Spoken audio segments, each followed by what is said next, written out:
Hello guys, this is your friend Shinobi Nexus 2.0 and we are back in new fanfic. What if Naruto married Fu during the training journey part 1? Three figures were walking down the road to Konoha. One of them is 6 feet 6 inches and a man with long white hair.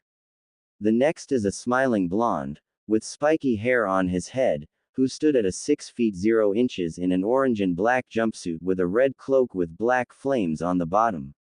Finally, the last one was a 5 feet 7, lime green hair, holding her swollen belly, laughing at whatever the blonde said. They were Jiraiya of the Sannin, Naruto Uzumaki, and Fu. They had picked the girls up in Taki when Naruto had accidentally mentioned he himself was a Jinchuriki. After that he was sought out by the girl, who was a year younger than the 15-year-old. After talking, they had become friends.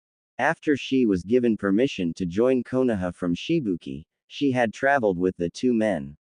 On the trip, she and Naruto had hit it off.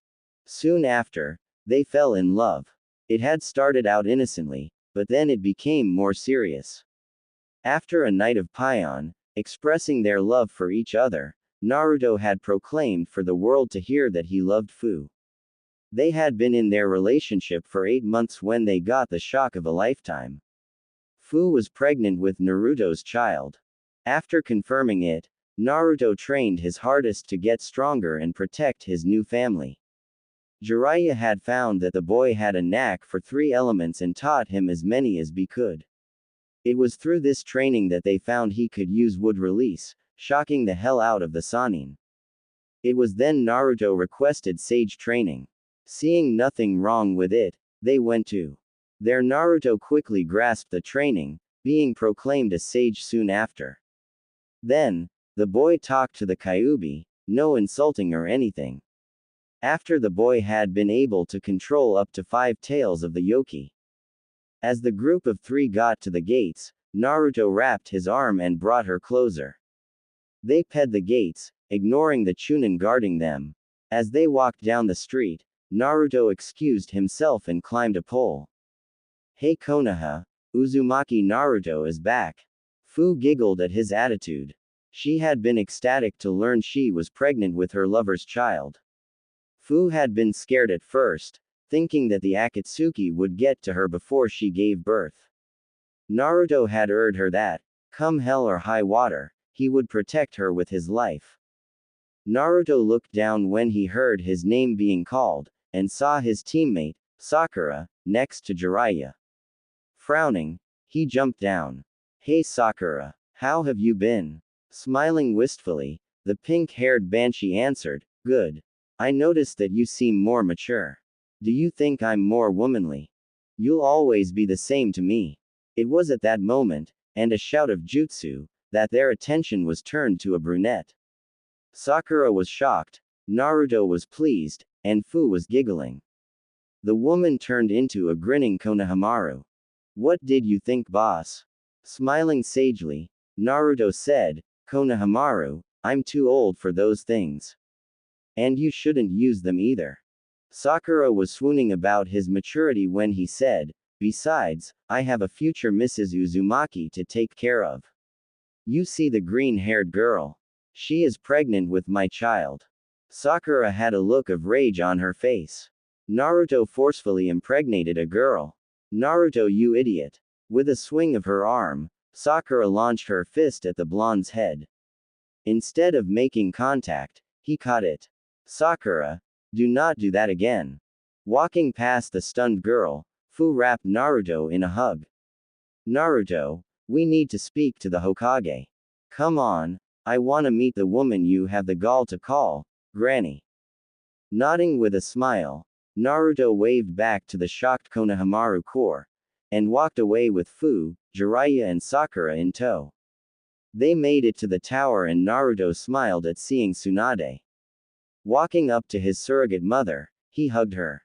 I missed you, Tsunade. Smiling and reciprocating the hug, Tsunade said, I'm glad you're back. Now, in the pervert's last message, he said you had, impregnated this girl. Care to explain? Still smiling, he replied, I love her, and she loves me. We went to Takigakure near the middle of the trip, and she came with us. Our relationship took off from there. Sakura scowled, and asked, "What about me?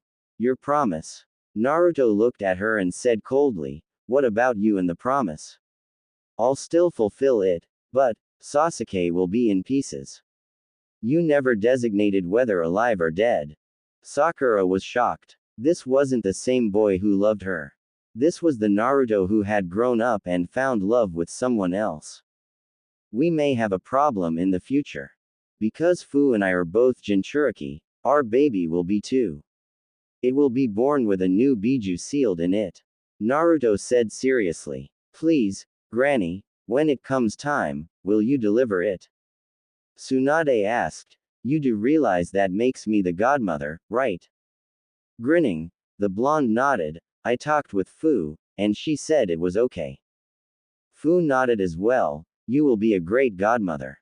After, they talked, which involved Kakashi being given a new Ika Ika paradise. Naruto was told to be at Training Ground 7 for an evaluation. Naruto then asked, "Hey, Granny, can I be promoted to Chunin?" Caught off guard, the busty Sanin asked, "Why? They get paid more. I need to buy a better home. There is no way a baby would survive in my old neighborhood. Besides, there isn't enough room there for us and a baby." Seeing the logic, Tsunade cleared her throat. "Uzumaki Naruto. As Hokage of the village of Konoha, I humbly present you the position of Chunin. Do you accept?" "Hi." After handing him a vest which he put on under his coat, Naruto let slip some tears. Seeing this, Fu got worried. "What's wrong?" Smiling softly, Naruto said, "I wish old man Hokage could see me now. He would have been so proud." Leaving the office, they made their way to the new home they had been given by Tsunade. It was a 2-story home with 4 bedrooms and 2 bathrooms. It had a fully stocked kitchen and a sizable backyard. It was located near the Hokage Tower, in the Shinobi District.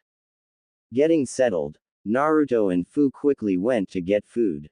After having some ramen, they returned home, only to find Sakura there. "Do you need something, Sakura?" "Yes. What happened to you? Why are you like this?" Sighing, Naruto replied, "I'm going to be a dad, Sakura. I have to be more mature. A baby needs good parental guidance and structure. But don't you love me?" Scowling, Naruto brought Fu closer. "Sakura, you're like a sister to me. What about Hinata? She doesn't love me, she loves the idea of me. She put me on a pedestal and constantly compares herself with me. A relationship can't work like that. Now, if you excuse me, I need to go inside and get ready for tomorrow." With that, Naruto entered the house and sat on the couch, Fu beside him. If anyone looked, they would have seen a young couple, no problem in the world, sharing a moment in their new home. Turning on the TV, yes, a television, they watched a show about some guys who made duck calls. They thought it was called Duck Dynasty, or something. They fell asleep after laughing at the person, weirdness. And they stayed like that all night long, holding each other, knowing that no one understood them better than them. They knew that, no matter what, they would give this child something they never had. A family. It had been 2 months since Naruto had come home. In those months, he had gotten reacquainted with the other rookies, except Hinata. She ran away any time she saw him. In those months, he and Fu had converted one of the rooms in their house into a nursery. They had painted it a light yellow, with orange and green trim. Naruto's test had gone off without a hitch, using actual tactics and his skills while keeping his affinities a secret. In short, he had earned his Chunin best. Naruto and Fu had been officially married 2 weeks after their return. All the rookies, save Sakura and Hinata, plus their Jonin senseis had been there. Jiraiya had commented about how proud he was of Naruto. Naruto replied by saying that he was proud to have a role model like him. Kakashi had asked if, when the baby was born, if he could be its sensei. Naruto asked Fu, and she agreed. When asked for names, they told what they had chosen, Kazuo if it was a boy, and Mito if it was a girl. When asked why, they had stated that their child would be the inheritor of the entire village's will of fire. Naruto groaned as he sat up.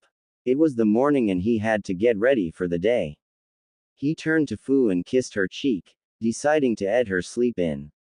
He gently rubbed her even more swollen stomach. She was 7 months pregnant now, and Naruto had sent a letter to Gaara to come by the village for a visit. He was arriving today, as his schedule as Cage kept him busy. Standing up, he made his way quietly to the kitchen. He had the day off and decided to spend it with Gaara and Fu. Cracking some eggs, he set out to make some breakfast. As he moved through the kitchen, his mind wandered to Sakura. Anytime he went out with Fu, she would follow them and glare at the green-haired woman.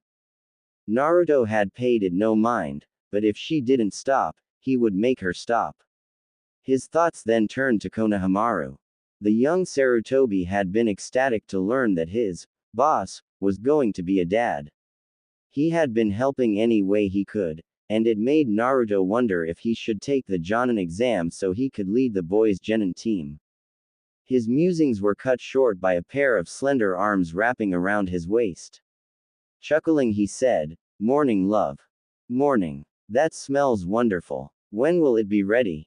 "In about 5 minutes. Could you set the table?" "Sure." 3 hours later, Naruto and Fu sat in the living room, watching TV when a knock on the door was heard. Getting up, Naruto opened the door. Standing there was Gaara, as stoic as ever. "Gaara, welcome. Please do come in. Thank you. I got your letter and would like to say congratulations on your marriage and soon-to-be child," the sand user said as he entered the abode. Introductions were made and they sat and visited for another 2 hours until another knock was heard. Getting up, Naruto opened the door only to be thrown across the street. Recovering quickly, Naruto rushed into his house to see Sakura captured by a fist of sand. Struggling, Sakura tried to break free. After tiring out, the Pinkett said, "Let me go. I need to teach that harlot a lesson on what happens when you steal my pet." Naruto's face was an emotionless mask. He calmly went outside and called for an Anbu. When one arrived, he sent the person off to find Tsunade. When the busty Hokage arrived and was informed of the situation, she took her apprentice to her office for some words as Naruto comforted his wife. Hokage office. Tsunade sighed as she looked at Sakura going on about how Fu was a whore. Having enough, she slammed her hand down on her desk. "Enough. Sakura. Fu is Naruto's wife and the mother of his child. He loves her as much as she loves him. I have had enough of your idiocracy. From now on, if you seek out Naruto for anything other than a mission, you will be sent to prison with your chakra cut off." Dismissed. Sakura left silently. Tsunade sighed again. She was worried about the baby. If either Hinata or Sakura got their hands on it, they might do something drastic. She would speak to Naruto at a later date to see about some more permanent protection. For now, she would just drown herself in sake. The Uzumaki household. That night, Naruto was reading when Fu walked in. She was wearing a shirt with the number 7 on the back. She had on only her panties as she snuggled up against her husband. She was scared. Sakura had been trying to kill her, and by extension, her baby. Even though it has yet to be born, she loved it. It was the product of 2 Jinchuriki and was going to be a natural-born one, something that has never happened before. She did know that it would be the 10-tailed beast, but didn't know what kind of beast. Shutting her eyes, the green-haired girl drifted off to sleep. 2 months later, Naruto waited anxiously in the waiting room of the hospital, Jiraiya on his right, Kakashi on his left and Iruka in front of him. All of the rookies, besides Sakura and Hinata, were there too. Gaara had even made his way in, sitting with his arms crossed. Fu had gone into labor that morning and had been rushed to the hospital. She had been in there all day, and Naruto was worried. After another hour of waiting, Shizune walked in. Naruto, come see your baby. Springing forward, he sprinted down the hall to Fu's room. When he arrived, he saw his beautiful wife holding a blue bundle, the sign that it was a boy, to her chest. She looked up at him and smiled with tears in her eyes. Naruto walked slowly across the room, and picked up his son. The child had dark green hair and dark blue eyes. He smiled and shed some tears. His 17-year-old mind was racing. He had a son, a family. He was excited, scared, and happy all at once. Naruto spoke softly, so he wouldn't wake him up. Hey, little guy. I'm your daddy, Kazuo, my little man of peace. Your mother and I love you so much. Jiraiya put his hand on the new father's shoulder. Naruto, I need to examine his seal. Putting the newborn life in the hands of his mother, Naruto unwrapped it and saw the seal. Jiraiya whistled, damn, that is one perfect seal. Raising an eyebrow, Naruto silently requested he explain. Well, the seal's main function is to siphon off a large portion of the demonic chakra and cleanse it. But, it also gave him a new bloodline apparently. I don't know the exact details, as I need more time to examine the seal, but apparently, it has one more function. The demon cannot be unsealed unless it is willingly unsealed. So you mean, yes, even if the Akatsuki got him, they couldn't get the demon out of him without his permission. Smiling at his son's safety, Naruto looked at Fu, who started to feed. Tsunade walked in after getting cleaned up. Naruto, congratulations. What did you name him? Kazuo. Man of peace. Nice. The two Sannin left the room so that the young couple could spend time together. They knew that the coming years would be difficult, but they had faith in their favorite blonde shinobi could handle it. Naruto stood as Tsunade addressed him. He had been called in after last night to address a matter dealing with Hinata Hyuga. Apparently, she had questioned the legitimacy of Naruto and Fu's marriage, stating that Fu wasn't an official villager yet. Now here he stood, his arms crossed as he looked at the female Hyuga with disappointed eyes. He knew she would do something like this. Just as Sakura was bitter over his marriage and child, Hinata was angry. He could tell by the rage that burned in her once gentle eyes. She had a glare locked on him as he stood there. Finally Tsunade spoke. Hinata, I have just one thing to say. Naruto and Fu are married. She was transferred to Konoha from Takigakure several months ago, and has been under Jiraiya's watchful eye. She is the new mother of Naruto's child, and I want to know why you can't accept this. Hinata said coldly. That slut is just a foreigner, someone who took what is mine. I was supposed to be Naruto's wife, I was supposed to give him children, not some whore. She continued to rant. I loved Naruto, gave him silent encouragement. I was the one who healed him after his fight with Kiba, and I was the one who supported him, even if by the shadows. Not the green-haired bitch. As for his son, I think that he should have a paternity test done, no doubt she slept around in Taki. Naruto had had enough. Hinata, he is mine. I know this because we look so much alike. And as for your accusations against Fu, I have one thing to tell you, how much pettier can you get? You supported me from the shadows, but where were you when I starved at night? Where were you when I was being beaten? Fu and I love each other, we have a home and a family together. Can you not be happy for me? Naruto looked at Tsunade and said, if that is all, and left. With Naruto. Naruto found the person he was looking for at the training grounds, as usual. He called out to Lee, and after gaining the boy's attention, he said, Lee, I have a favor to ask you. What is it, my most youthful friend? The green-clad boy asked. Taking a deep breath, Naruto said, I came here to ask you, after a long talk with Fu, to see if you would be interested in being Kazuo's godfather. Quote. Lee looked shocked before he gave a smile. I would be honored, Naruto. Would you care to go and get some food with me? I have a date later. Naruto raised his eyebrow at Lee. A date? Really? Anyone I know? Lee nodded as he said. Yes. I have a date with. Lee blushed as red as a tomato as he said. Ayame Ichiraku. Naruto looked at Lee, shock written on his face before he grinned and clapped the boy over his shoulder. He was happy that bushy brows had found romance.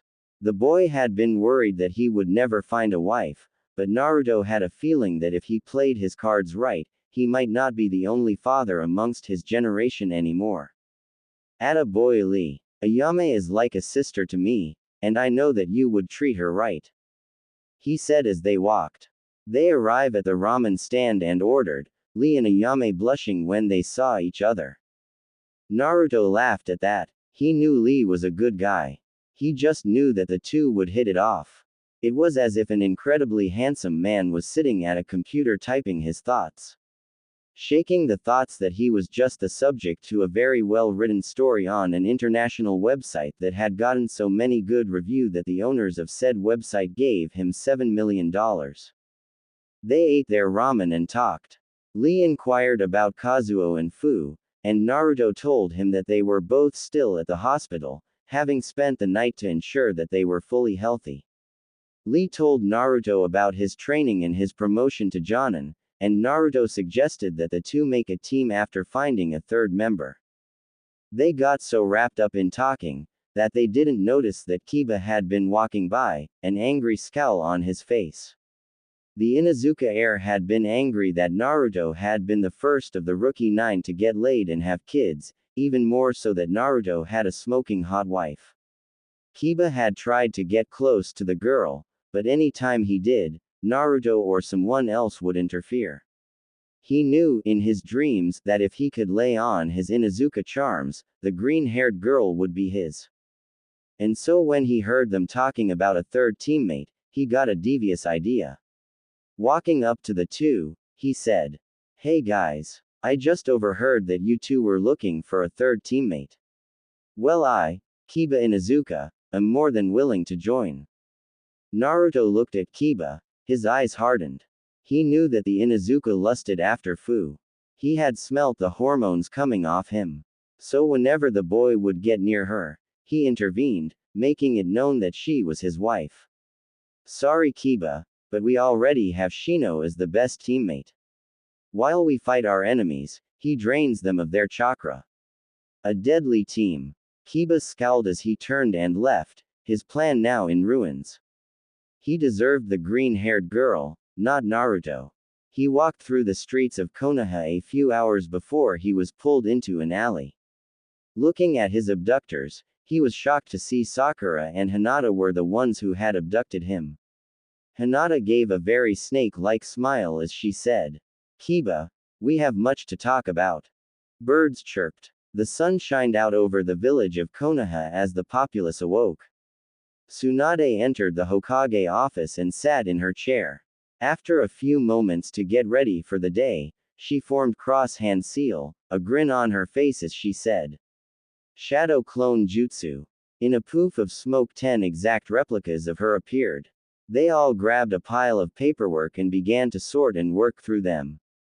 She loved that jutsu. After begging Naruto to teach her the secret, he did and she got all of her work done faster. Which meant more time for drinking, and more importantly, watching over Kazuo for Naruto and Fu. The couple had spent the last year of their lives with their new child, and they were the happiest family.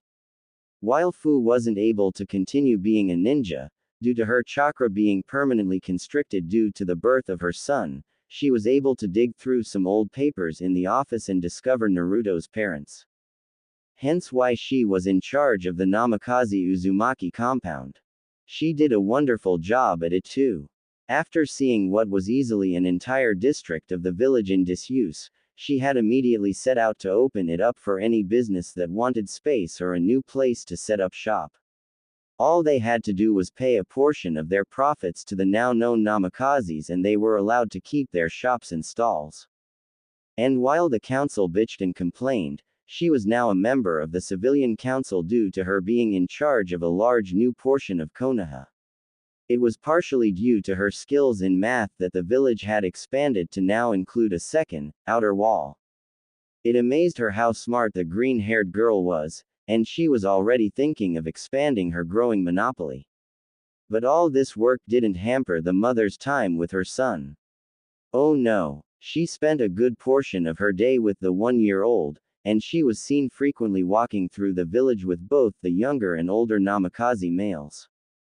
Speaking of Naruto, he had been officially promoted to Jonin 6 months ago, a proud day for the young man. He was very well respected by all of his peers, and he was even thinking of taking on a team. After finding out about his family, he had at first been angry and depressed. But after speaking to Tsunade and Jiraiya, he had understood why the Sandaime had lied to him. After the announcement of his heritage, many people had targeted him for I-Nation. All of them failed, but due to the frequency of them, Tsunade decided to make Kazuo and Fu's safety on par with hers. She loved her godson very much, having volunteered to watch him for the couple when they went on dates around the village. Hell, even Shizune had bonded with her nephew, and offered to watch him when they needed it. Tsunade was even expecting to watch Kazuo today as Fu and Naruto spent time together. And while they were busy, they always had time for each other. Tsunade suspected that they were trying to give Kazuo a younger sibling. As for Kazuo, he was energetic and happy. And while he did take after his father for his looks and behaviors, he seemed to have his mother's intelligence as well. The boy had, in front of the eyes of many witnesses, managed to fit colored blocks in the right spots in a toy and put the right shapes in the right holes in another toy. Something normal babies shouldn't be able to do. Jiraiya had explained that, as a naturally born Jinchuriki, the demon inside the boy was also growing with him. He theorized that the demon was somehow expanding the mental capabilities to better ensure their mutual survival. As for the white-haired Sannin, Jiraiya had taken care of him sometimes when he could, having since given up being a hermit and traveler to be closer to his grandson, and his son, and daughter-in-law. The white-haired man would never admit it, but he cared greatly for his student and the Mon's growing family. As for the rest of the Leaf, they were always busy living their lives. Neji and Tenten had finally tied the knot in April. Ino had started to date Shino, much to everyone's surprise. There was even talk that they would get married soon. Shikamaru remained single, having stated that relationships were too troublesome. Choji had found a wonderful civilian woman who, had the same love of food as he did. They, while not married, were expecting a child soon. They had plans to marry in the next few months. Lee and Ayame's first date had been a marvelous success. The woman had managed to get Lee to show a deep and caring side to him that not many had seen. Lee in turn had calmed down considerably, becoming more mature and responsible. He too had spent a large portion of his time with Kazuo, as he was the godfather. Ayame and Fu were the best of friends, and they helped each other run their respective businesses too. Fu would help at the now much larger Ichiraku's ramen stand while Ayame helped with managing the businesses that occupied the Namikaze district. The relationship between the young green beast and the ramen girl had gone amazingly smooth after the first date, and they had gotten married not even 2 months ago. That day, Guy had cried for hours on Kakashi, much to the copy ninja's despair. The wedding had been small, just family and close friends. All of the rookies, except the dubbed Black Trio, made up of Hinata, Kiba, and Sakura, had attended. As for the 3 shinobi of the Leaf, they had formed a team that was reported to be the worst possible. They never practiced together, and their teamwork was atrocious. They had the largest of failed missions on their record, and they all had one thing in common: they wanted to do harm to the Namikaze family. Sakura still had it in her fangirl head that Naruto was still madly in love with her, and openly flirted with him like a cheap whore. She took on seduction missions mostly, and had started to take to prostitution to pay for her expensive tastes. Hinata had become cold and cruel, and used the cage bird seal almost exclusively on her sister for no reason. It had gotten so bad that Hiyashi had gone to Naruto and begged him to take the now 8-year-old girl into his home. Hanabi was 5 before the time skip. Fu had convinced Naruto to take the girl in, on the condition the cage bird seal be nullified. Hiyashi agreed and Hanabi now saw Naruto and Fu as surrogate parents. The final member of the team, Kiba, had become a sadistic brute. He was reported by both clientele and allies that he had tried to rape several women in the past. He was now serving a 10-year sentence for the attempted nation of Kazuo to get to Fu. As Tsunade thought all of this, the door to her office opened and Fu walked in, a green kimono and tabi with socks on. Kazuo had his dark green hair spiked in a wild look that was covered by an orange toad hat Jiraiya had gotten him. He wore orange footy pajamas and had his tiny thumb in his mouth. He looked at Tsunade with his deep blue eyes and giggled. Grammy. Kazuo had said his first word at dinner when Jiraiya and Tsunade had come over with Lee and Ayame for dinner one night. During the meal, Kazuo had looked at her intently and after a few moments spoken the word, Grammy, at the busty blonde. Needless to say, Tsunade liked the name coming from him. Fu smiled as she ped the baby to Tsunade.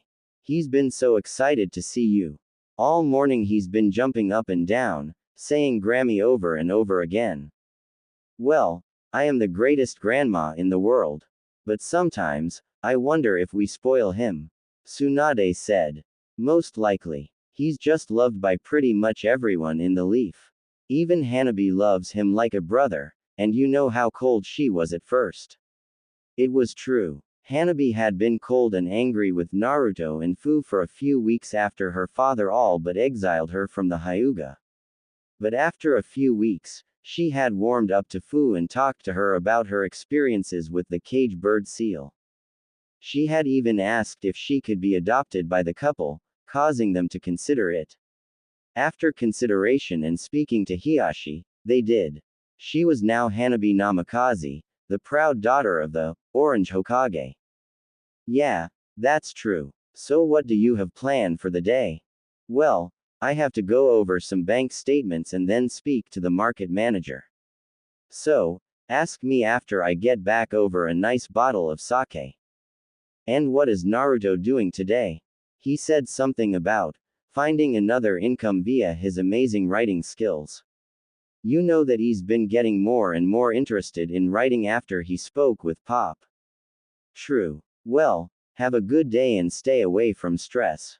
By the way, is there any reason you seem to be glowing? Fu grinned as she said. Well, I was hoping to keep it a secret, but I may be pregnant again. I need to get examined by either you or Shizune at some point, but Chome has informed me of a disturbance in the force of my chakra. I'll set up an appointment later on. Now have a good day, Fu, and remember, you have a date with Naruto tonight. After Fu had left, Tsunade went to the Hokage closet and sent chakra to the seal on the door. Opening it, it revealed a nursery that had been, with the use of seals by Jiraiya and Naruto, expanded to make a nursery for Kazuo to use while he stayed with Tsunade during the day. Setting the child on the floor and securing the door, Tsunade bonded with her grandson. Elsewhere in the Leaf Village, Hanabi giggled as she rode her new father's shoulders around the village. She loved spending time with him. When she had lived with the Hyuga clan, she was always keeping a neutral look on her young face. Now, she could smile and grin all she wanted. And she did it often. She had changed over the year with Naruto and Fu. She had grown her hair out, with it now reaching her waist. She wore a light purple sundress with blue sandals on her feet. Naruto wore a blue long-sleeved shirt with blue pants taped at the ankles. He had his Jonin vest on, unzipped, and his straw hat on. He had a cross between a boot and a shinobi sandal on his feet. Carrying his adopted daughter on his shoulders, Naruto laughed as she asked him to go and get some dango. He loved his life with Fu. Their family had grown larger, and with the addition of Hanabi, they had 2 wonderful children. And if his nose was right, they might be expecting another soon on the way. He smiled in bliss as he walked, his long legs striding with confidence and pride. Konoha was in a golden age of power and wealth, but Tsunade had managed to keep arrogance down by sending half of the money they made to the various poor people and villages in Fire Country. The elemental nations were at peace, even if only for now. The Akatsuki had been quiet for a long time, with all Jinchuriki accounted for. Life couldn't get any better. Setting Hanabi down, he ordered 2 plates of dango and led her to a bench. After sitting, he got some tea and poured it for them. Hanabi drank hers, the smile never leaving her face as she did. After she had come to live with Fu and himself, she had been cold to them. But she had warmed up to them and opened up. After a long talk with Fu, she had come to him, asking to join his family. After talking with Hiyashi, who was okay with it, he officially adopted her. But a few days after the adoption, Hinata had shown up, slightly inebriated, demanding that he give her Hanabi. To put it simply, he refused. She had snarled at him, moving to incapacitate him with her gentle fist. She would have succeeded if he was slower. But he wasn't. After a brief fight, she had been sent to spend the night in the village jail. After, she had left them alone for the time being. He looked at Hanabi and was about to speak when a loud voice broke the tranquil silence. What do you mean you won't pay?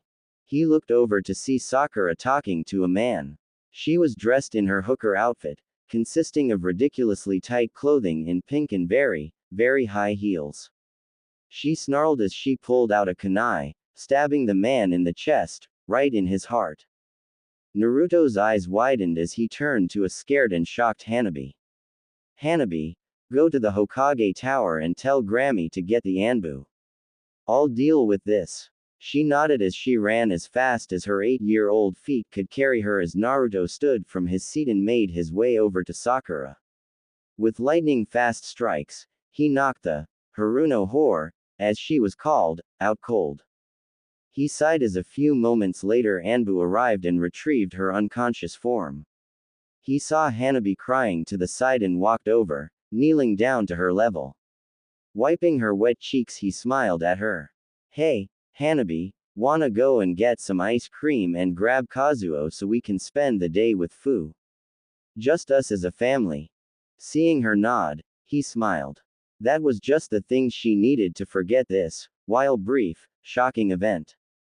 Picking her up, and causing her to giggle, he placed her back onto his shoulders, both forgetting about the plate of dango left behind. Omake. Enko watched Naruto leave and walked casually to his table. She sat down, pretending to be tired as she did. Grabbing the stick of dango, she took a bite, but screamed when a spicy taste altered her mouth. Looking at the food, she saw red flakes on it. After deducing the cause, she realized that Naruto had ordered the spicy dango for himself and sweet dango for his daughter. Switching foods, she took a bite but her face squeezed shut at the sour taste. Sour dango. Another type of dango in the village. Oh, how she was a fool to eat forgotten dango. Maybe she should stop and find another hobby. Shaking those thoughts off, Anko grinned as she realized she would get to interrogate the Haruno whore. Naruto looked at Tsunade as she explained why he was promoted to Jonin, and sighed as he sat back. He was being promoted so that he could come with her to the Cage Summit in the Land of Iron, as some of the concerns regarded him and his family.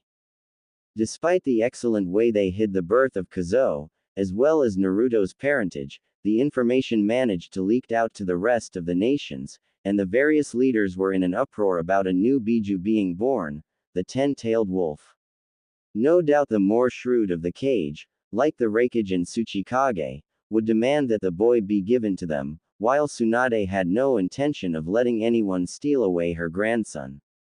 As for the Namikaze, He was just pissed that some fool of a Kage had the nerve to try and rip his family apart. No doubt things would get worse now that Fu was confirmed to be pregnant with twins, and was 3 months along. After speaking with the Kyuubi and Nanabi, it was confirmed that any children they had would become a Jinchuriki of a higher-tailed beast. So, when the twins were born, they would be the Jinchuriki of the 11 and 12-tailed beasts respectively. The seals holding them back would be a combination of the seals of both Naruto and Fu, in that Naruto's was unable to be broken without his permission, while they would have access to dust release and the Biju chakra of the seal Fu had. The green-haired woman's seal had been modified by Jiraiya to act like Naruto's in that it was unbreakable without her permission. But, as with all things, it wasn't perfect. It actually took both Naruto and Jiraiya a lot of time to make the seals exactly as they wanted it, and periodically updated them with anything that came to mind to both seal and prevent the unsealing of the tailed beasts. As it were, Kazuo had the best seal out of all of them, and the seals placed on both Naruto and Fu were modeled after the young boys. Despite all of this, the leaders were intent on either taking Kazuo or declaring war over his Jinchuriki status. Naruto sighed as he looked out the window and out at the village. Granny, is there any way we can prevent some kind of political chaos? Or am I going to lose my family, or bring a new age of war to the 5 great villages? Not to mention Fu will go on a warpath and try to personally hunt down anyone. Tsunade just looked at him in sympathy. She knew it must be hard, what with his loyalty to the village and his absolute loyalty to his family. It had to be difficult for him to see his own child being spoken of like a tool. Don't worry. No matter the outcome, I'll stand by you and Fu, your kids, Lee and Ayame, and the rest of the Konoha 12 as well. Elsewhere with Fu, Fu smiled as she walked through the Namikaze district, her now apparent pregnant belly leading the way, happy to see everyone living their lives in bliss. Despite not being able to be a shinobi anymore, she had found purpose and love in her life. She had a family, something that not many Jinchuriki had, a beautiful son, an adopted daughter, and a wonderful husband. As she walked, she noticed that she was near the red light district, an undesirable part of town. Looking curiously, she walked through and examined the place. In all honesty, it wasn't that bad. It was in the older section of the village, and could use repair work, but for the most part it was pretty nice. She paused and thought for a moment about maybe purchasing it with the funds of the Namikaze clan, and repairing the buildings, and generally improving the section of the village. Turning and going home with the intent of asking her beloved husband if he approved, Fu saw Konohamaru walking down the street. The genin had grown up, that was certain. No longer was he a short pipsqueak, he now stood at a solid 5 feet 5, with a lean body for speed and power. He had grown his brown hair out to look like Naruto's, and had a pair of blacked-out goggles around his neck, while his forehead protector was where it was designed for. He wore a black long-sleeved shirt and pants, with black shinobi sandals. Simple, but he was a shinobi. No bright or flashy colors to be seen. Hey Konohamaru, the lime-haired woman greeted happily. For his part, Konohamaru just smiled and walked up to the woman. I see that you've graduated. Congratulations. He, thanks. Tomorrow's team IGN ments, and I have my fingers crossed that the boss will be promoted so he can be my sensei. The young boy said with a grin. Well then, guess I should put in a request for you on my team then, huh?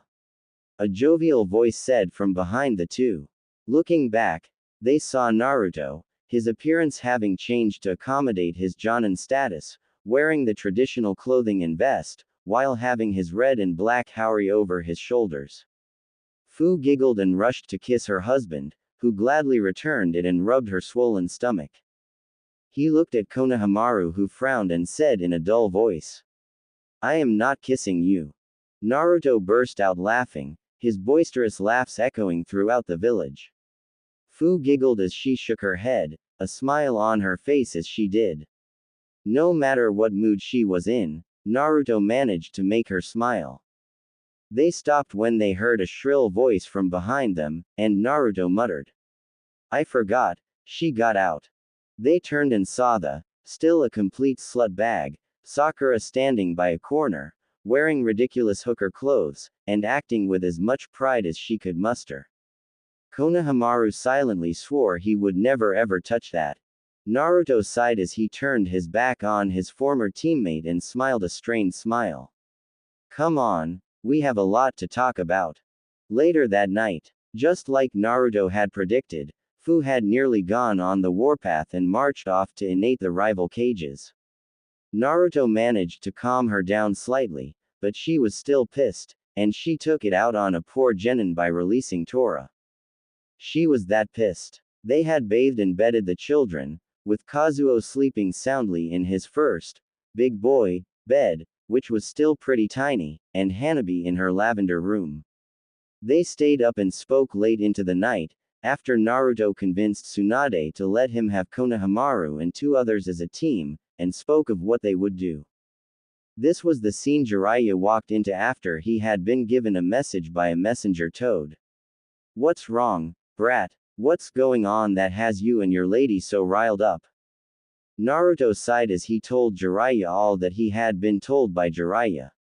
When he was finished, he had one thing to say. No matter what happens, we lose. I refuse to give them either Kazuo or Fu, but if I don't, it's war. What do I do? The toad sage just sighed as he leaned against a wall and closed his eyes. Truth be told, he was pissed. They had the gall to demand his grandson. The gall to try and rip away what could be the last family he ever had. Not on his watch. We have several options. The first few are obvious. But we can also use this to our favor. Depending on who makes what accusations at the Cage Summit will decide the outcome and subsequent reaction. If it's Iwa, we can afford to go to war, because they still haven't truly recovered from the Third Shinobi World War. If it's Kumo, we may have a major problem. They're stubborn and the Raikage is a shrewd man. He may resort to kidnapping. If it's Kiri, then they have no room to make demands, and can easily be defeated through politics. So all we really need to worry about is Iwa and Kumo, the Tsuchikage and Raikage. Seems easy enough, Naruto commented. It did seem fairly easy, at least to him. With Kazuo's birth, and Fu being pregnant again with the possibility of twins, then that means Konoha would have 5-tailed beasts at their disposal, a clear and present threat to every other nation.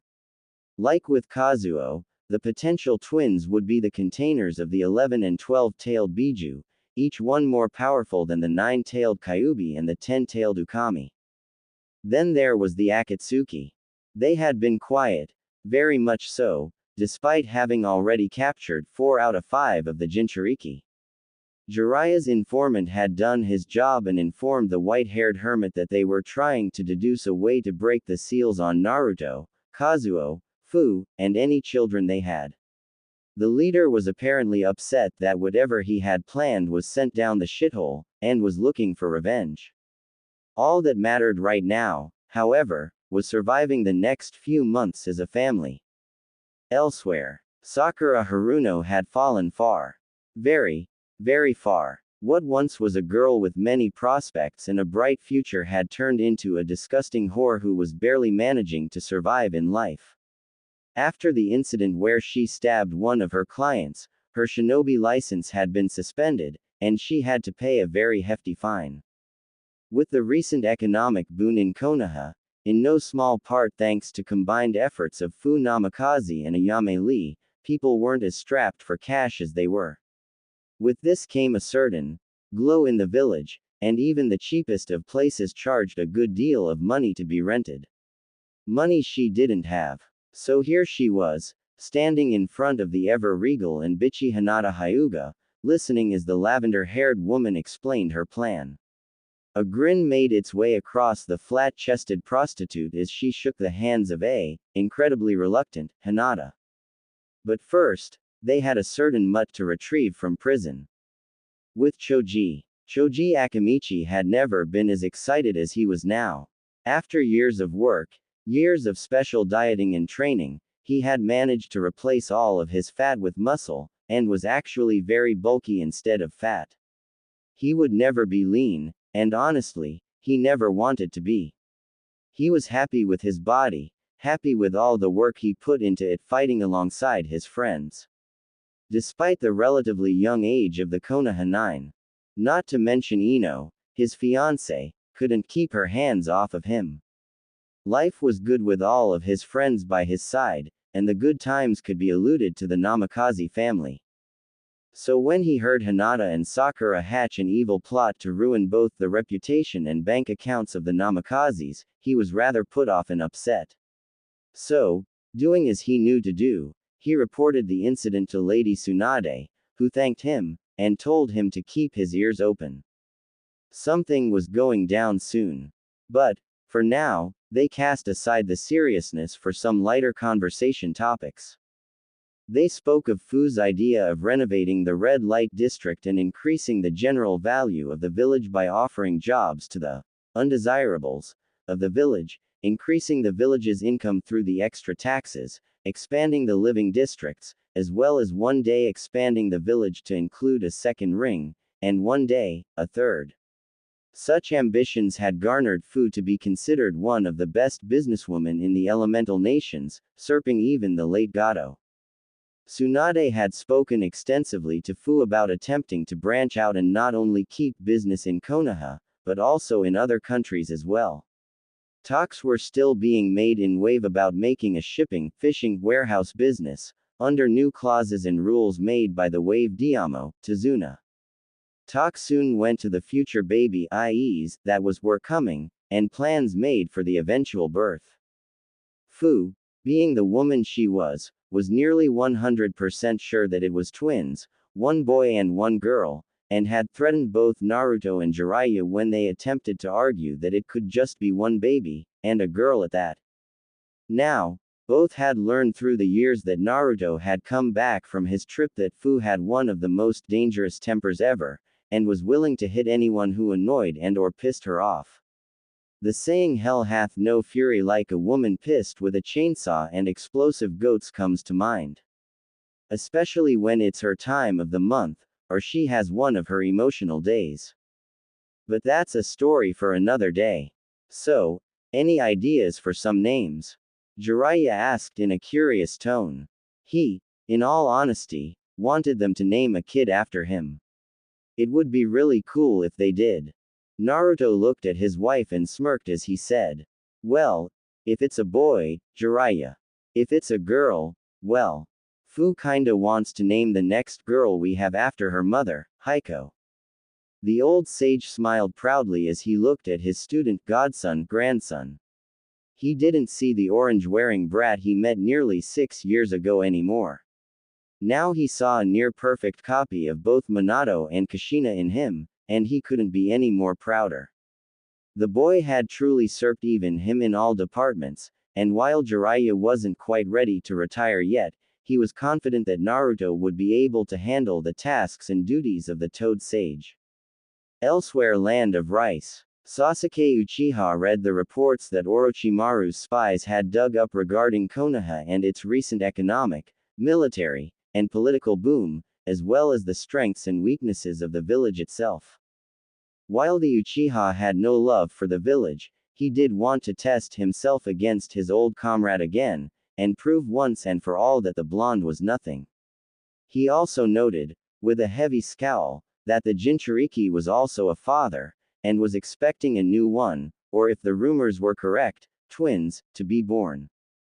This wouldn't do in his eyes, as he plotted to harness the power of the new Biju that would be born with them, and gave an evil smirk as he did. After he dealt with Itachi, he would target Konoha, and get himself 5 new pets. Back in Konoha, Hanabi Namikaze was currently sitting in the training room of the Namikaze Manor, practicing with her uncle Lee and her cousin Neji on combining the gentle fist and the strong fist to make the two better. Ever since Hinata had done the things she did, and went off the deep end, she had trained herself to be a good kunoichi and escape the stagnant way of the Hyuga clan. She was incredibly thankful that she had escaped, and was happy with her new mom and dad. She wanted to make them proud, and did everything she could to do so, and while she wasn't as antisocial as she had been before, she was still not comfortable with other kids her age, considering how fast she had to grow up. She was very mature for her age. Now though, she could feel a storm brewing for everyone, and while no one had openly said anything, she could tell that they were all on edge, waiting for something to happen. So, she would be prepared. And, like I said, it's been a while since I've updated this story, and it was getting on my nerves about it. I have so many people who really like this story, and I've had my PM box blown up from people asking if I was continuing and/or asking to adopt it. I have no idea what the future of this story holds, as I am very dissatisfied with how the first chapters were written, during a time when writing was very, very new to me. I have no idea if I want to rewrite it, but I do know that I feel ashamed with the way I wrote the first few chapters. Either way, please review Omake Lee and Ayame's wedding. All of the remaining rookies who weren't in prison, insane, or a hooker were gathered with the senseis and important figures, watching as Lee and Ayame said their vows and got married. Guy turned to Kakashi and gave a smirk of victory. Well, it seems I've won this one, my old rival. Kakashi, having seen this coming, pointed towards Fu, Hanabi, and Naruto. Guy, following the finger, let out a keening wail of pure agony at seeing his rival's student had usurped even he. Lee, we must defeat both Kakashi and Naruto. Take Ayame and be the first to have a daughter. Go, my youthful student. Lee saluted and grabbed Ayame by the waist, before he disappeared in a burst of speed, his green tuxedo floating in the wind next to Ayame's wedding dress. Kakashi gave Guy a look before shrugging. Did you say something? Said Green Beast went into a tirade about how he would usurp Kakashi, and Naruto got the whole thing on video. Turning to his wife, who was laughing alongside Hanabi, he asked in a loud whisper that everyone heard. I bet Ayame will be having trouble walking for a few days, huh? Tsuki heard and immediately went into overprotective dad mode before running after the younger odd beast, cleaver in hand as he began yelling about how he was too young to be a grandfather. Just another eventful day in Konoha. Naruto stood at the gates of Konoha alongside both Kakashi and Tsunade, ready to travel to the Land of Iron for Cage Summit. It was quite the sight, he mused to himself, to see so many of the people who had hated him so much during his childhood treat him with such respect, if only because he owned a good portion of their homes and businesses now, thanks in no small part to his amazing wife, Fu. Said woman was at the gates, too, with both Kazuo and Hanabi there too, currently being held in a loving embrace by Naruto, before getting a gentle kiss on the lips as a parting. She was worried for him, but knew he could handle himself very easily against many threats thanks in no small part due to his Sage and Biju modes, but a wife can worry. Next up was the young Kazuo, and the toddler was nearly in tears about how his daddy was going away. Naruto wiped the boy's eyes and smiled at him, promising to return to him once this business was over. Hanabi was, by far, the best and worst at the goodbye. She tried to put up a brave front, but some tears formed alongside her pale eyes as she hugged her adopted, but still loved very much, dad goodbye. Naruto looked at them, before his gaze went to the newly widowed Shino, who was the only one out of the rookies to be in the village, as the others were on missions, and asked. I know it may be too soon, but could you perhaps watch out for them? I know you and your daughter are grieving about Kara and her untimely death.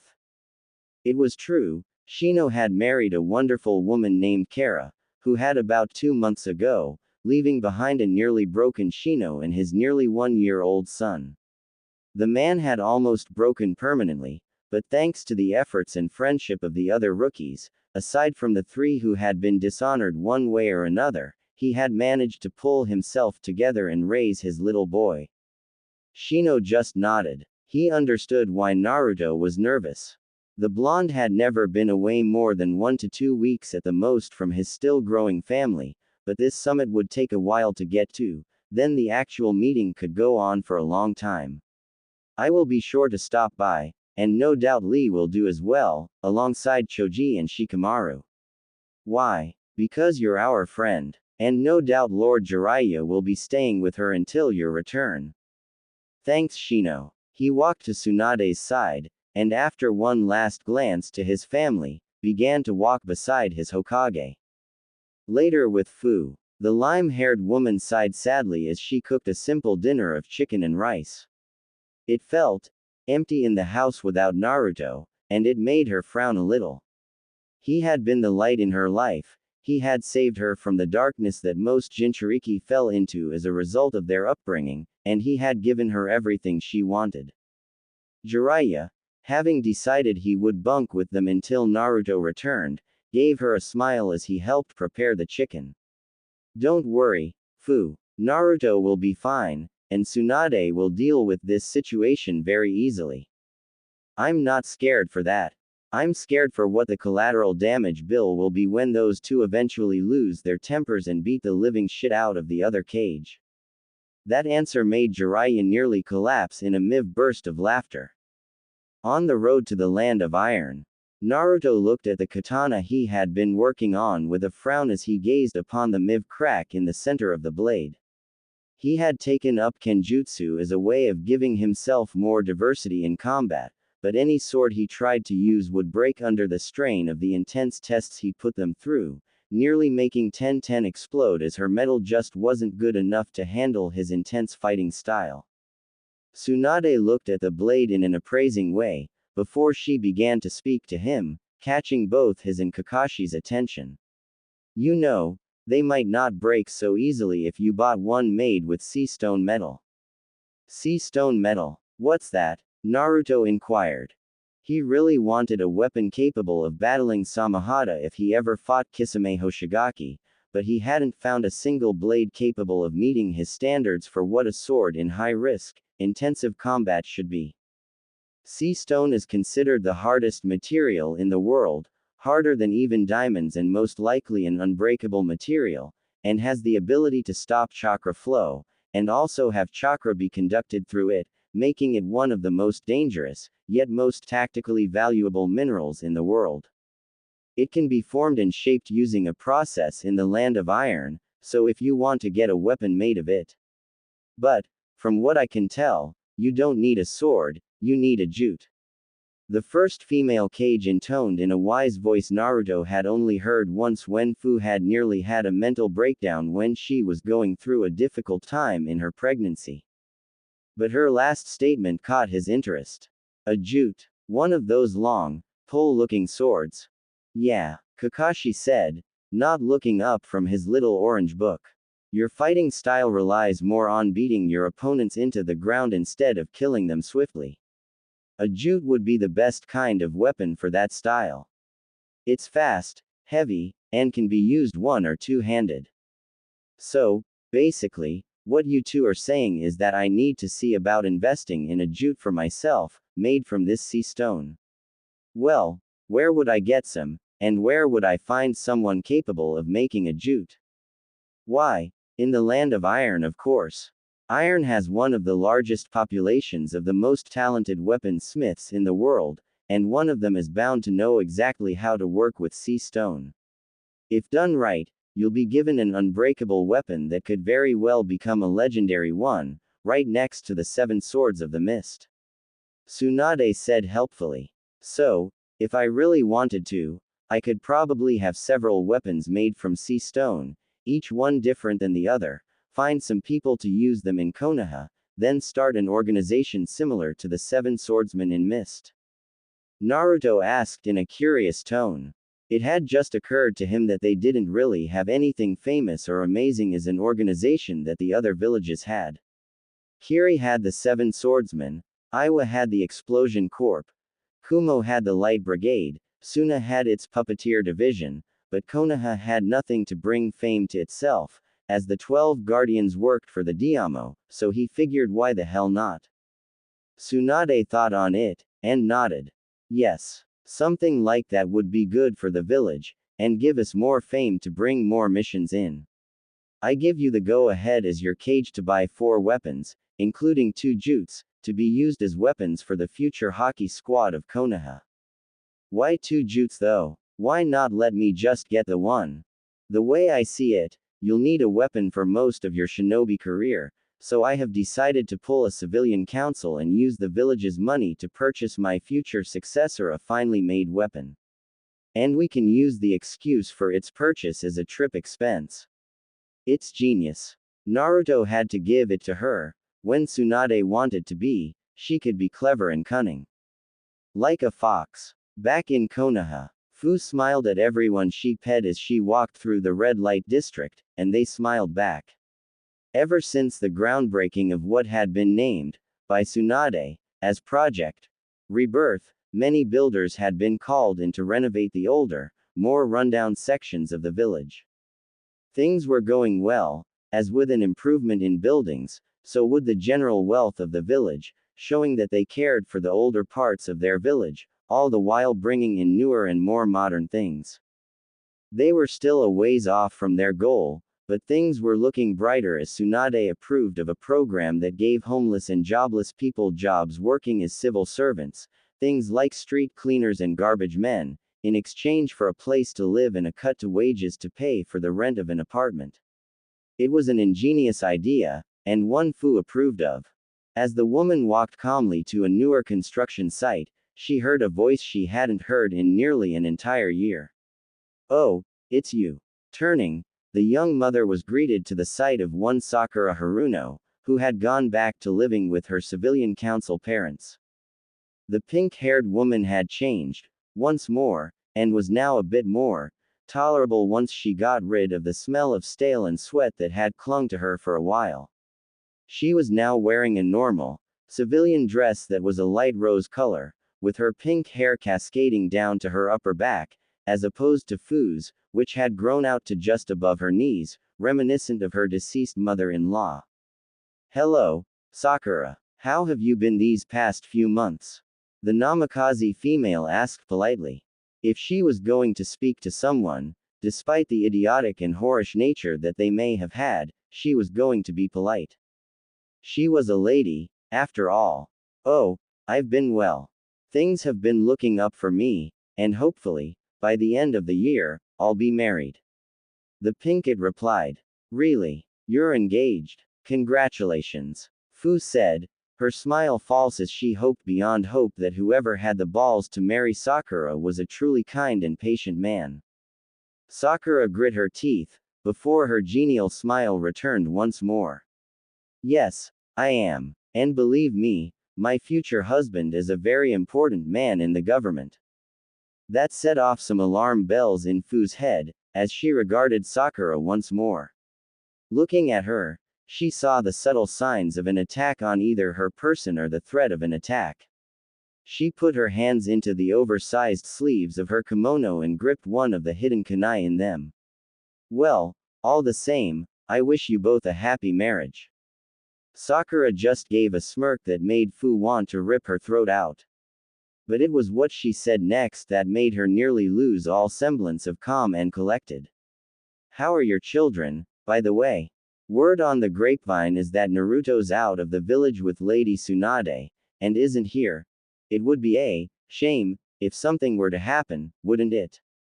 Fu saw the threat and responded with, well, my children will be protected fairly well. You see, their grandfather, Jiraiya of the Sannin, is looking after us, not to mention Shino, Lee, and the rest of the rookies are as well. We, in all honesty, have nothing to worry about. Her lips turned to thin slits as she watched the green-haired girl end the conversation before any kind of real information could be ascertained as to where the Namikaze home was. All in all, Sakura was not happy when she got home that evening. As for Fu, the wife of Naruto Namikaze was absolutely furious. Everyone in the street that day, seeing her expression, moved out of the way quickly. Despite being unable to use chakra anymore, the woman was still really scary. Her female fury was quick to becoming something of an urban legend, and many had felt her ire. With Team Hokage, their arrival in the Land of Iron was quiet, as the bitter winds had forced them to all change clothes to something warmer.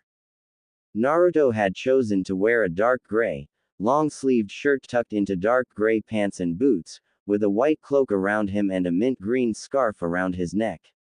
He had put on heavy leather gloves that covered the entirety of his hands, with black Anbu armor over his main articles of clothing. Tsunade had chosen to wear closed, wedge-heeled boots with her normal clothes on, except for a bear fur coat she had obtained after killing said bear with her bare hands. You said hands. Kakashi just wore boots, having channeled chakra through his body to heat himself up, and not told the others as punishment for, accidentally, lighting one of his books on fire.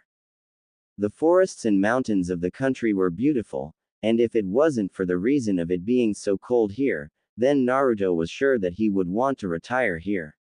But, as it was, he liked the heat of the Land of Fire better, and felt that such a cold place wasn't suited for him or his family.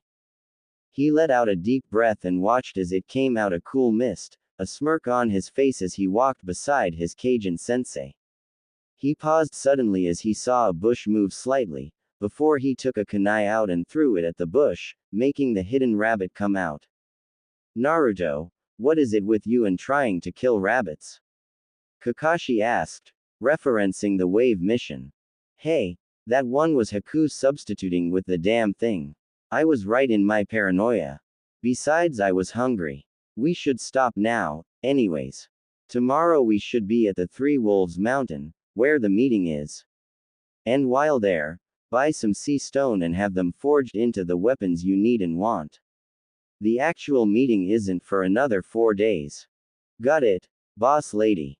Naruto replied, his face set in a serious expression. This meeting had to go well, or else his family would be fractured beyond repair, and that wasn't something that he would ever let happen. And, yeah, it's a filler chapter till the meeting. I have the entire thing planned out, you see, and we'll just have to wait. As for the inclusion of sea stone, I did that so that Naruto can bring fame to the village, while at the same time have a jute that was unbreakable. As for next chapter, it will be on Fu, Jiraiya, and Lee working in the village with Tsunade gone, and will probably be like this one, short but good, at least I hope.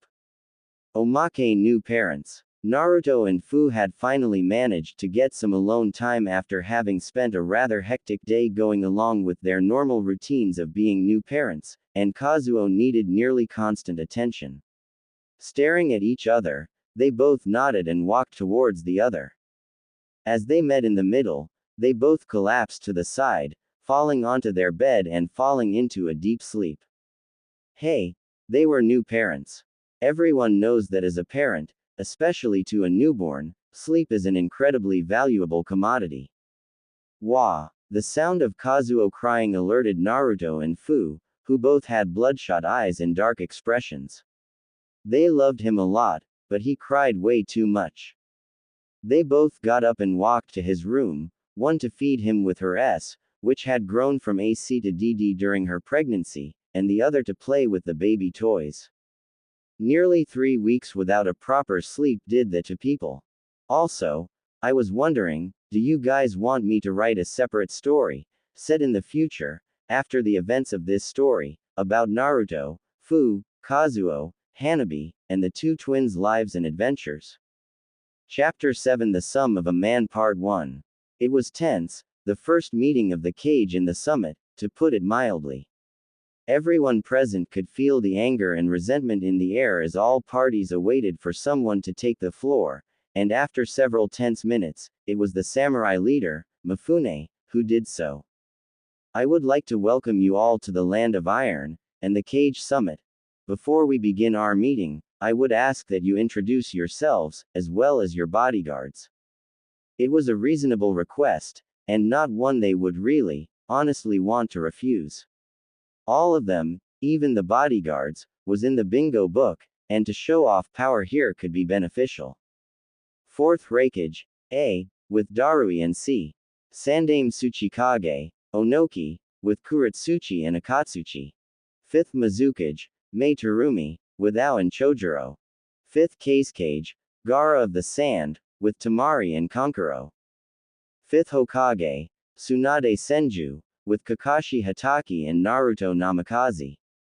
Naruto's name got a lot of different reactions, some scowled, some looked interested, and some looked neutral.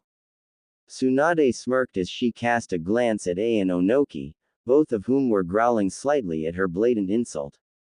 By having the man here, and since he was one of the subjects as well as his wife, he had a say in anything having to do with him. It was a carefully devised plan, created by Tsunade and Jiraiya, to have the best chance of getting things their way. But it was also risky. If things didn't got their way, then the chances of all of them going home were very slim. Ah, Namikaze-san, I have heard many things about you. Mifune said in a curious tone.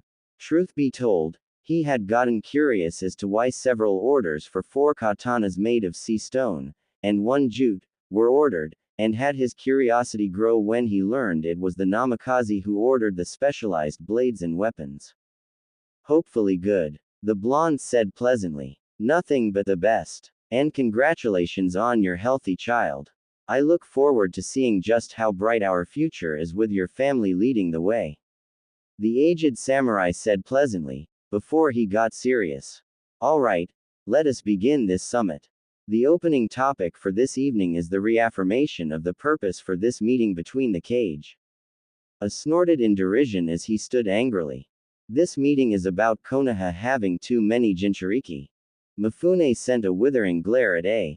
He never really liked the man, as he seemed to be too controlled by his emotions, choosing to act before thinking, and was a generally arrogant man. Before he could reprimand the giant, Onoki nodded in agreement, the fence-sitter having a nasty snarl on his face. Reikage-sama is correct. Konoha has gained too many Biju for any other village to be safe, and may be making an army of Jinchuriki. Such a thing cannot be allowed to happen. Konoha must hand over some of their Jinchuriki. Naruto had a stony face as he listened to the fools as they spoke of tearing his family apart, something that, in his eyes, was an unforgivable sin. How dare these decrepit old fools speak of his wife and children, as if they were some kind of weapons. Listen here, Tsuchikage-sama, but it is illegal to force civilians to leave a village if they don't wish to. And, as my ever gentle and caring wife is a civilian, having joined the village as such, you cannot remove her from the village. Neither with my child and future children, as they are also still civilians until, and if, they graduate from the academy. Onoki simply glared at Naruto as if his very existence was a sin, and in his weathered eyes, it was. It was no rumor that the Tsuchikage held more animosity for the Namikaze clan than any other in Iowa, as he felt that the clan had far too much power already. They had the Flying Thunder God, which his spies reported Naruto knew, as well as a Jinchuriki. Combined with the fact that a new Biju had been born, and more could be produced from what reports on the matter stated, he wanted to both stick it to the Namikaze clan, Konoha, and have his own army of Jinchuriki. And considering the fact that the only Jinchuriki he had left was Roshi, and the fact that he would never convince the Reikage to an alliance to raise an army of Jinchuriki with his female Jinchuriki, made him want the woman who had already birthed a naturally occurring Jinchuriki. Then I demand that you be forced to become sterile. We cannot allow Konoha to gain any more power. A yelled. His reasons were much less personal than the Tsuchikage's. He didn't care if the Namikaze clan was restored or not. All he cared about was ensuring his village survived in the end. It was as simple as that. He spent all his life trying to keep Kumo afloat, as they weren't exactly doing very well in terms of the economy, but were simply keeping above the poverty line by a hair. Quote. You ain't touching my, only my wife can touch my. Naruto deadpanned in annoyance. What was wrong with them? Did they not understand that he didn't really give a flying either way about what they wanted? Did they not understand why he wanted his family together? Why didn't they get it? In Konoha, Fu sighed as she cleaned Kazuo of his mess, the young toddler having decided to jump into a giant mud pile he had found. Normally, Naruto was the one who made sure that Kazuo was clean and fresh, but since he wouldn't be home for a few weeks, that job was delegated to her. And while she could have just sent the job to Shizune, who was helping her today, she felt that she had an obligation to look after the young child. Things had been interesting ever since Naruto left to accompany Tsunade and Kakashi to the summit, and people had been a bit more hostile towards her and her child. Not in an open way, but in muttered and whispered comments that she caught every now and then. Of course, they wouldn't dare harm her or anything related to Naruto in any way, as it wasn't that much of a rumor that he was named Tsunade's heir to the position of Hokage, and the fact that Jiraiya of the Sannin was staying with them until the return of Naruto. Not even a recently paroled Kiba was stupid enough to try anything. Kazuo knew none of this, and simply went back to playing in the garden, throwing the wooden kunai and shuriken under the direction of Rock Lee, who had come over with a yame some while ago, and began some light beginner target practice. Naruto had begun to train him in small things, like shurikenjutsu and body training, and Lee had promised to keep it up alongside Jiraiya. Things were going good here, but Fu had to wonder just what would happen soon, as she felt that something important was going to be going on soon. Back at the summit, Naruto had to admit, if only grudgingly, that the Raikage did have a slight point after he finished explaining, as calmly as the emotional man could, just why he wanted one of Naruto, Fu, or Kazuo. In essence, he had explained that Jinchuriki were juggernauts on the battlefield. Even the Aikibi Jinchuriki was given immense power by the Biju, and having more than two was a cause for concern. A deeper meaning behind it was, a single Jinchuriki, trained to even a small fraction of its potential, was worth equal to, if not more than, 500 Jonin-level shinobi. And from his perspective, Konoha was building, however slowly, an army of these juggernauts. It was understandable. But that didn't excuse his blatant disrespect for the base laws set down by all the Diamo that even the cage had to obey. One of them being that civilians, despite statuses such as Jinchuriki or not, could not be traded nor given to other villages. As non-combatants, they didn't have any kind of say in things of political or militaristic nature. And considering the fact that Fu and Kazuo, unless the child graduated from the academy, were civilians, the only one that could really be traded was Naruto, and he was the official clan head of the resurrected Namikaze clan. Not even Onoki could stand against them, and their points were rendered mute and the two men fell silent when Naruto pointed this out. Silence reigned for a few moments as all sides recollected their thoughts, but not before a samurai ran in, garnering their attention. Mifune-sama, a shinobi has infiltrated the summit. Mifune stood, his visage stern as he looked at his subordinate. Who would dare intrude this meeting? He is a former Konoha shinobi. Sasuke Uchiha. Back in Konoha. Twitching at the stupidity of people, Fu simply sighed as she dealt with a complaining merchant, who was arguing with her over the prices of vegetables in the market of the Namikaze district. In all honesty, he was being a complete bitch when it came to the matter. And after a few more moments, she simply glared and said in a no-nonsense fashion to suck it up and get on with it, before twirling and leaving her green kimono. She really wished Naruto were here, as his presence was very intimidating when he wanted it to be. But, in all honesty, she wanted him here because he was her husband, and being away from him for extended periods of time really made her uncomfortable, a testament to her life in Taki, and the hardships she had faced there. He was one of the few people she truly felt comfortable around, and he had helped her so much in the years they had been together. Simply having enough, she turned and walked away, not noticing the pair of lavender eyes that followed her form, nor the hateful, angry glare that was sent her way.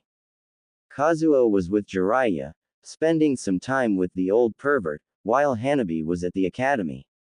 She was all alone today. Such thoughts made her sigh even more sadly as she entered her home. Sitting on the couch, she wrapped her arms around herself and some tears fell from her eyes. She had never felt so small before, as Naruto had been there to fill her life, and she never longed for companionship when he was around. It was only during this time of separation that she realized just how much she had come to depend on his steadfast companionship, and how much she really needed him. Naruto-kun, please return home fast. I don't know how long I can bear not having you around. Fu thought sadly as even more tears fell from her eyes. And I'm ending it on that note, as next chapter is a battle between Sasuke and Naruto, as well as the conclusion of the Cage Summit arc, and the entrance of the Fourth Great Shinobi World War arc, which should be around 5 or 6 chapters. And no, the Akatsuki have nothing to do with the war, but they do make a few appearances. I'm saving their battles until after the war, so that Naruto can show off his ability to fight S ranks. The Fourth Great Shinobi World War will begin because of the powder keg that is the elemental nations, because of the Jinchuriki family and the natural greed of the Kage Shinobi. The Akatsuki will not be the main bad guy, nor will Sasuke, but I do have a plan for both of them. For more info on the group of enemies Naruto and his allies will fight, think like this: Espada, War Organization 13, World Government as the nature, and add a few OC enemies as the actual members. As for Kazuo, I believe he is around 2.5 years old right now, but my math might be wrong, and I may write a spin-off after this is done, or even soon. Who knows?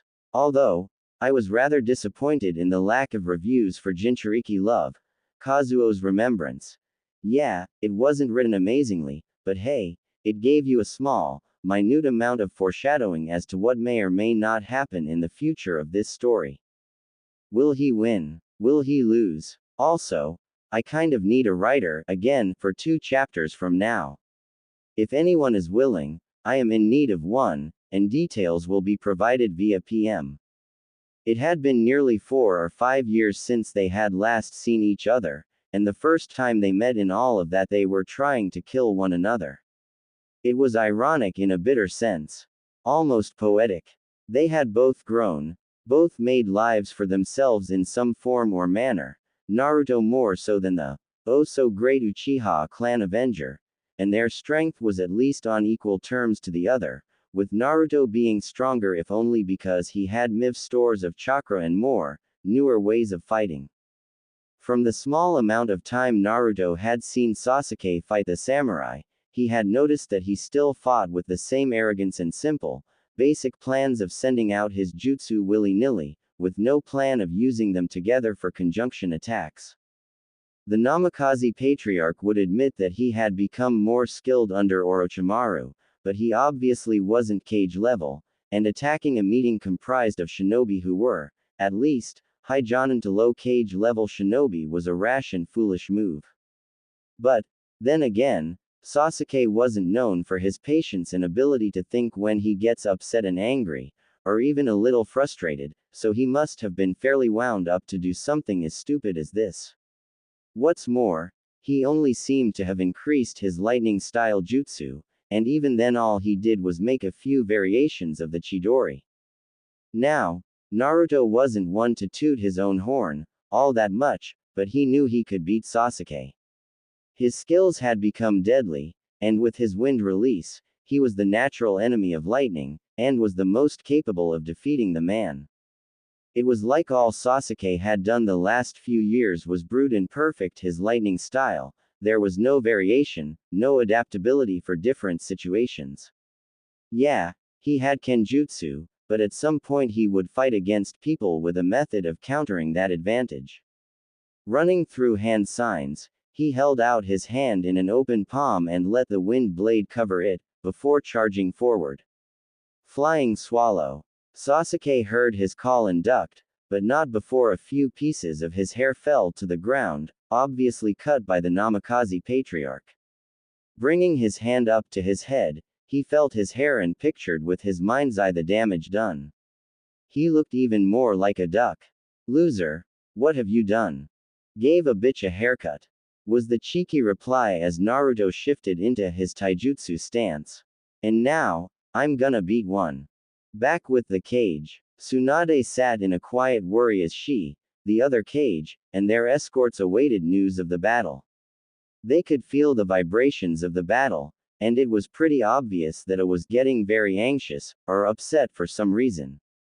He exploded after a few moments, just as she had predicted. Are we really going to have that brat be the only one to fight this Sasuke Uchiha? Would it not be safer to have seized him? Raikage-sama, my shinobi is more than capable of handling the Uchiha. To send reinforcements now would be an insult to him. As it is, you need to calm down. Tsunade said as she leaned back in her seat and crossed her arms.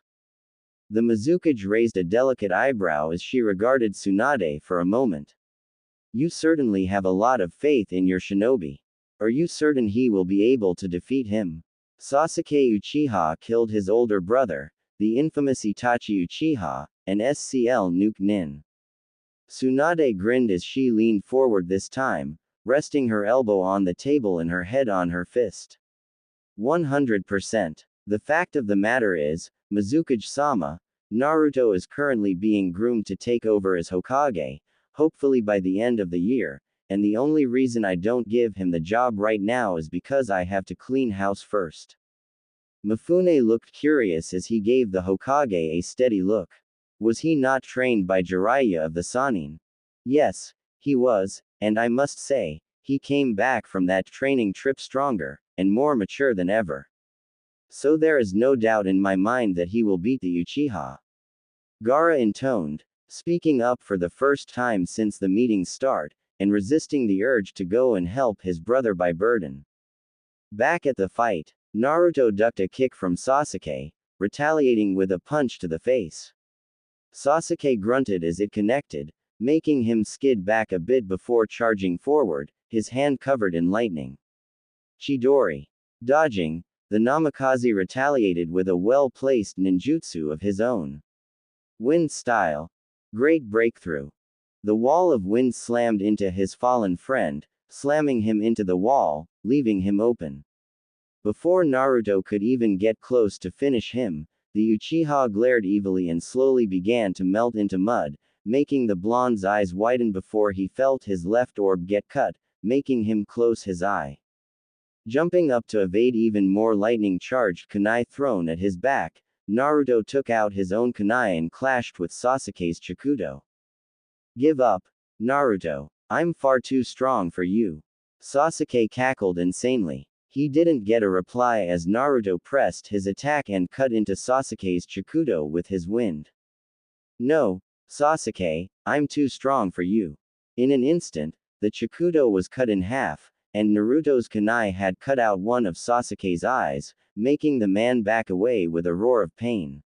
Holding the orb in one of his hands, Naruto glared hatefully at the wounded Uchiha, who snarled in hatred at the Namikaze. We will fight again, Naruto. Not here, not now, but later. As it stands, I now have an inkling as to how you fight. Whatever you say, Sasuke, but know this, if you ever, and I mean ever, come near my family, I will cut you down without hesitation. The ferocity in his voice was startling to Sasuke, who had hoped the blonde would remain an idiot hellbent on getting him back. Using his remaining eye, Sasuke left via Kamui to lick his wounds. He may have lost his eye to Naruto, the one where he could use Susanoo to be specific, but he took a certain satisfaction in the fact he took one of Naruto's as well.